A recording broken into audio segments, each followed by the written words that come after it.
Alright, so here we are, last video of the night. Just trying to bring y'all up on some of the guns I've gotten recently. This is the Beretta APX, or as I like to call it, the Glock for men. Some people like to say these are junk. I don't know, I like the flat facing trigger on it. The trigger pull on my gauge weighs about 6 pounds.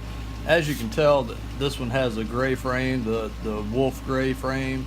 I used the black back strap from the factory black frame. This did come from Beretta, so if you order another frame from Beretta, it will come with everything you need already installed, including a magazine release, the detent down here to hold in the back straps, all that. The only thing you had to swap over is your takedown lever and of course your inner chassis, but all the rest of the ancillary parts are there. I put the black on just to give it a little contrast, but it does come with 3 gray back straps as well, so if that's what you want to do, you can put the gray on there. Anyway, so figured I'd show y'all yet again another disassembly video. So first thing, as always, drop the magazine. Yes, they're loaded, because if they're not loaded, they're not really any good. This is 9mm. They are supposed to be coming out with a 40 Smith & Wesson version. Not sure when. So empty. You'll notice one of the designs I like about this, it's actually cut back on the front where the barrel is located, so you got more material missing from the top of the barrel than the bottom. How much that really helps in reholstering is what they say. I don't know, but it feels good, it looks good, so aesthetically it's cool. People complain about the big gigantic rails here on the side for grasping the slide, the slide grooves, if you will. They absolutely work. It doesn't matter how you grab this thing. If you get a little bit at the top, you get the whole hand, you get it down here, you get it overhanded, it doesn't matter. Whichever way you grab it, you get a solid, consistent grip on the slide. I love it. It works perfectly.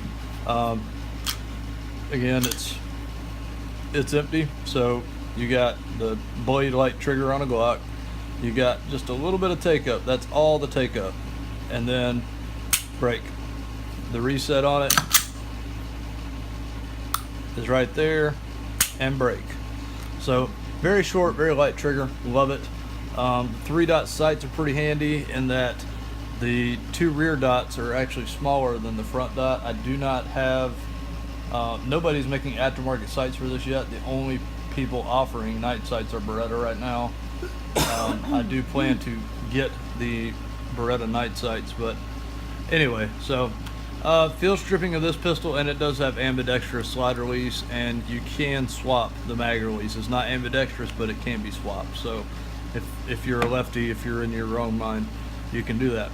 So we're gonna lock it open one more time. We're gonna check, we're gonna make sure, yes, it's empty. Let the slide go home. First thing I do, now you got 2 options on this pistol. You can pull back slightly and push in on this little detent right here with a tool of some sort. It seems like a waste of time to me. If you want to avoid having to pull the trigger, you can do that, but let's be honest, if you're smart about it and you check your chamber and you double check your chamber, you point in the safe direction and pull the trigger, you're just as fine, and it doesn't take near as long. So pull the trigger. Okay, we have decocked the striker now. You'll notice the button here. You're going to push out on that button and down at the same time on this takedown lever on the other side, and as you can see, the slide released. So we're going to pull forward on that. That separates your lower frame from your slide and barrel. This does have a dual recoil spring assembly in it. I have shot over 200 rounds through this, and it has absolutely had no malfunctions. So I think this is a really good recoil spring system. Mitigates recoil pretty well. It really doesn't feel like you're shooting a 9mm. I know people say that all the time, but honestly, to me, it feels like shooting a 380. Even with some of the plus P rounds I've shot. Barrel is very reminiscent of a Glock or any of the other modified Browning tilting recoil action guns. I mean, let's be honest, it's kind of hard to improve on perfection. Not Glock, John Moses Browning. You will notice this is an Italian-made pistol, so you have Italian proof marks here. You got your serial number over here, Pietro Beretta 9x19. There's nothing marked on the top of the barrel or the side. That's all for that. The interior machining on the slide is, as you would expect from Beretta, perfect. This is your firing pin block, which only negative I really see on this gun is I don't know why the hell they decided to have this piece stick up. I have no idea, because if you want to machine the slide for an RMR, well, that's going to kind of get in the way unless you build a block that allows that to go through it. I don't know, it doesn't make a lot of sense to me, but it works. It's just not very common sense to me, but whatever. Anyway, this assembles much like the interior I've taken apart before. It's much like a Glock and its disassembly, honestly.